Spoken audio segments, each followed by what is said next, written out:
नमस्ते आदरणीय महोदय, शिक्षक वर्ग और मेरे प्यारे दोस्तों।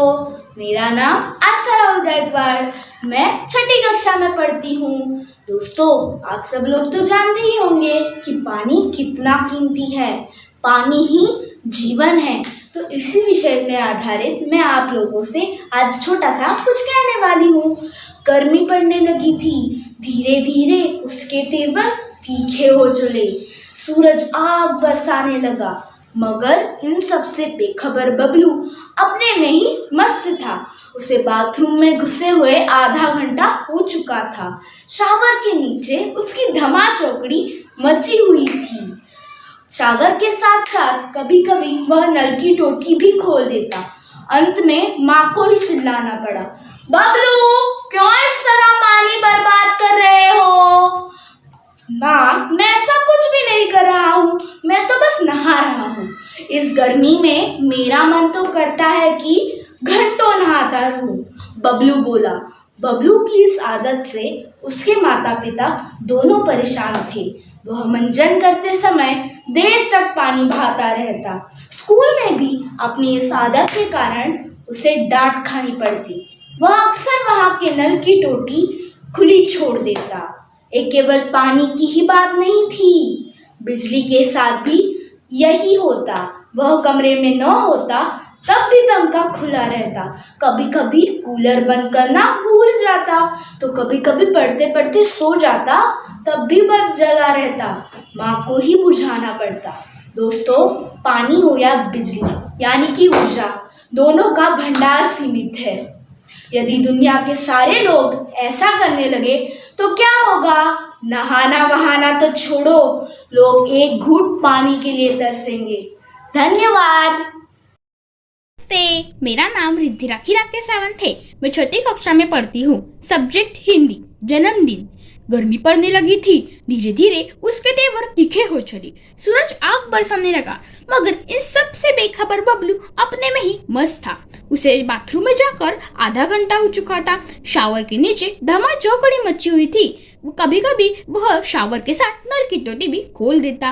अंत में माँ को ही चिल्लाना पड़ा, बबलू, क्यों इस तरह पानी बर्बाद कर रहे हो? माँ, मैं ऐसा कुछ भी नहीं कर रहा हूँ, मैं तो बस नहा रहा हूँ। इस गर्मी में मेरा मन करता है घंटों तक नहाता रहूं, बबलू बोला। बबलू को इस आदत से उसके माता पिता दोनों परेशान थे। वह मंजन करते समय भी पानी देर तक बहाता रहता। स्कूल में भी उसे अपने इस आदत से डांट खानी पड़ती। वह वहां भी नल की टोटी अक्सर खुली छोड़ देता। एक पानी की ही बात नहीं थी, तो बिजली के साथ भी यह होता। वह कमरे में न होने पर भी पंखा खुला छोड़ देता, तो कभी कूलर बंद करना भूल जाता। वह कभी कभी पढ़ते पढ़ते सो गया तो बल्ब जलता रहता। माँ को ही बुझाना पड़ता। पानी हो या बिजली यानी कि ऊर्जा, दोनों का भंडार सीमित है। दुनिया के सभी लोग ऐसे करने लगे तो क्या होगा? नहाना वहाना तो दूर, लोग एक घूंट पानी के लिए तरसेंगे। धन्यवाद। सुप्रभात, मेरा नाम शुभ रमेश गरेकर है। मैं 7वीं कक्षा में पढ़ता हूँ। मैं आज आपके सामने हिंदी प्रोज प्रस्तुत करने जा रहा हूँ। अंधेरी रात थी, चारों ओर सन्नाटा था, हाथ फैलाए न सूझता था। कभी कभी कुत्तों की भौंकने की आवाज सुनाई पड़ती थी। आधी रात बीत चुकी थी। मामा जी के घर से कुछ दूर सामने एक हवेली थी। हवेली में उजाला था। आर्यन खेतों को सरपट पार करता हुआ उस ओर अकेला बढ़ रहा था। उस हवेली में आधी रात के बाद कल भी ऐसा ही उजाला देखा था। मामा जी ने पहले ही आर्यन से कह दिया, उधर हवेली की ओर जाने की जरूरत नहीं है, वो हवेली भूतों का डेरा है। आर्यन मन ही मन में मुस्काने लगा। वह जानता था कि भूत वूत कुछ नहीं होते हैं, यह एक कपोल कल्पना है। कक्षा में विज्ञान के शिक्षक वैज्ञानिक दृष्टिकोण को अच्छी तरह समझाया था। रहस्य का पता लगाने के लिए आर्यन ने मन में ठान लिया। मामा जी ने कहा था, इस हवेली में पिछले 10-15 साल से कोई नहीं रहता। पहले इसमें एक जमींदार का परिवार रहता था। अब जमींदार का परिवार खत्म हो गया है। उस तरफ कोई आता जाता नहीं है। एक बार घिसू उधर गया था। बेचारे का बुरा हाल हुआ था। 3 महीने तक खाट पकड़े रहा। आर्यन करवटें बदलता रहा। आधी रात को उठकर उसने छत से हवेली को फिर से देखा। वहां रोशनी थी। गर्मियों की छुट्टी बिताने के लिए आर्यन मामा जी के घर गया था। यह एक समृद्ध गांव है। मामा जी के पास एक विदेशी डिजिटल कैमरा भी है। यह बात आर्यन को मालूम थी। मामा जी की एक लड़की थी। उसका नाम था कनिष्का। आर्यन ने कनिष्का से कुछ सलाह मशवरा किया। दोनों ही बहादुर थे। अगला कदम उठाने के लिए दोनों ने कमर कस ली। अगली सुबह आर्यन ने मामा जी से कैमरा मांग लिया। मामी जी को साथ बिठाकर मामा जी का फोटो लिया। फिर मामा, मामी और कनिष्का के भी फोटो खींचे। कनिष्का ने मामा मामी के साथ आर्यन के भी फोटो खींचे। मामा मामी जी बहुत खुश थे। धन्यवाद। सुप्रभात। मेरा नाम सान्वी विजय पाटिल। आज मैं आपके सामने हिंदी प्रोज पेश करने वाली हूँ। अंधेरी रात थी। चारों ओर सन्नाटा था। हाथ फैलाए न सोचता था।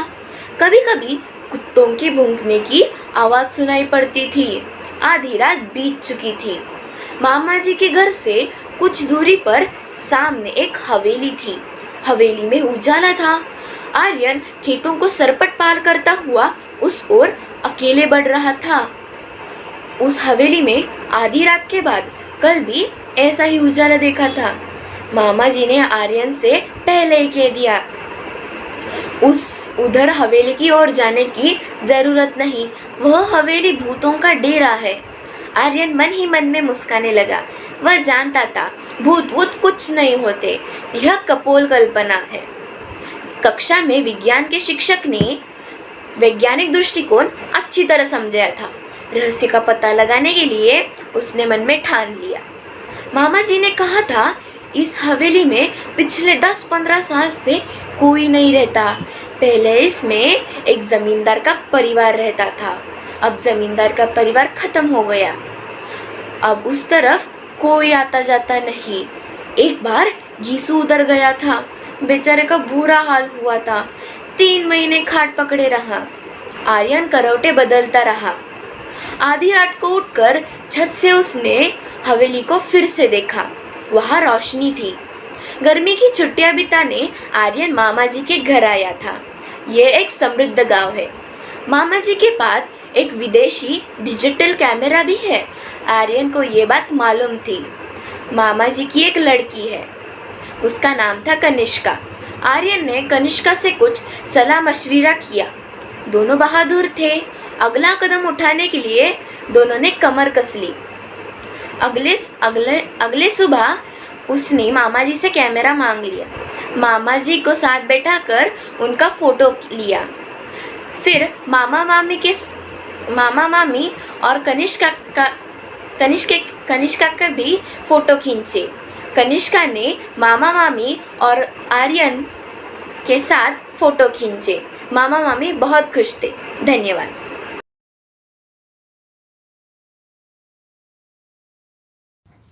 नमस्ते, मेरा नाम है जहीर शाकिर शेख और मैं 10वीं कक्षा में पढ़ने वाला एक छात्र हूँ। आज हम बात करने जा रहे हैं विषय शिक्षा पर। शिक्षा जीवन के सर्वांगीण विकास हेतु अनिवार्य है। शिक्षा के बिना मनुष्य विवेकशील और शिष्ट नहीं बन सकता।